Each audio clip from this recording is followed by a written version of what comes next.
God. Okay, remember when he was a hairstylist? Yeah, in his jean jacket. Yes, okay, you guys. He would cut off a jean jacket into a vest, and he would cut Dad's hair, but where was it?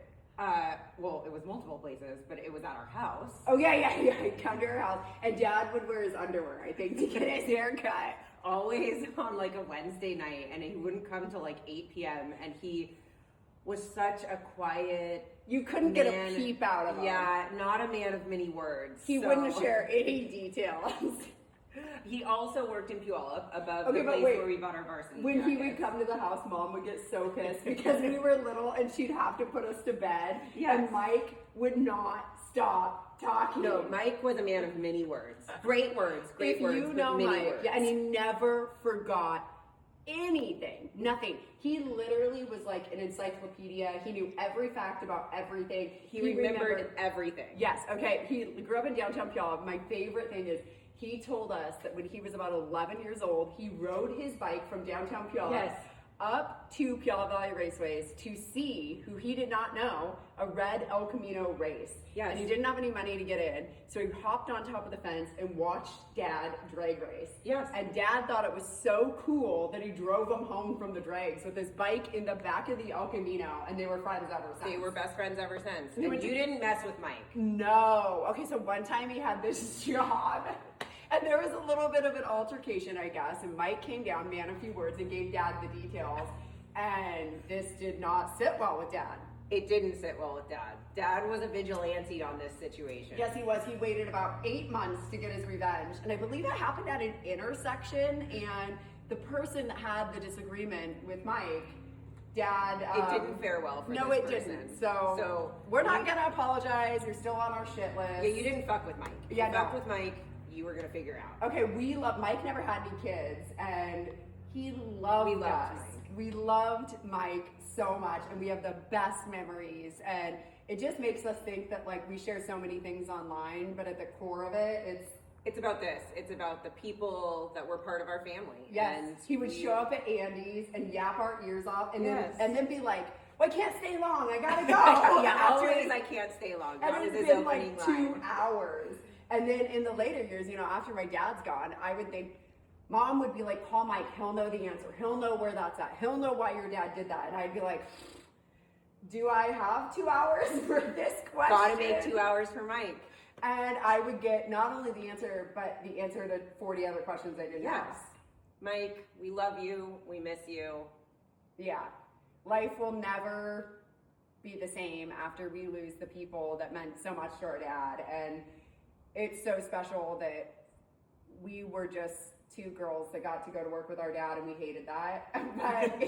But we got to meet people like Mike along the way. Yeah. And we're so lucky. We really are, yeah.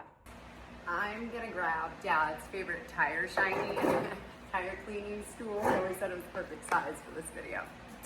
Okay, so long before the internet, Barker's Barn wasn't quite as accessible. Actually, it got me thinking that unless you grew up locally on Pioneer in the Puyallup Valley, or you saw my dad racing, or you met him in person, or you got gas at Andy's Auto Parts, you didn't really have any insight into what Barker's Barn was, or the adventures, or the stories. And there's a lot of excitement about Barker's Barn today, and so many people know about it, probably more than ever. But long before the internet, there was a core group of people, and if you met my dad and he invited you down and he liked you, I guarantee those memories consist of some of the best times of your life right here at Barker's Barn.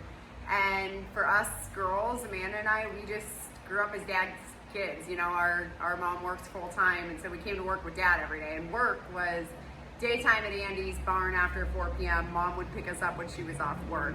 And for so many of the true Barker's Barn originals, they were here almost every day. And a lot of them didn't have kids, or their kids were growing, or they weren't as close with their kids, and in a way, we kind of became their kids. And that is why Amanda and I do what we do, why we care about keeping Andy's going, is for those people that showed up every day, not just for us, but for our dad. And I have been avoiding the barn a little bit, and I know why that is. We are just devastated to hear about Mike Svaboda passing. And it reminds me that this is why we do what we do. And we were so adored by Mike, and we have the best memories of Mike. And he is such a part of our upbringing, our childhood, one of our dad's best friends. And after our dad died, he has been here for us for anything that we've needed. And it genuinely breaks my heart that this beauty right here was not finished for me to take Mike Svaboda for a ride. He was so excited about this car, and it makes me think, I'm so close. I think in the next few weeks this will be on the road, and it hurts my heart a lot that Mike didn't get to go for that drive.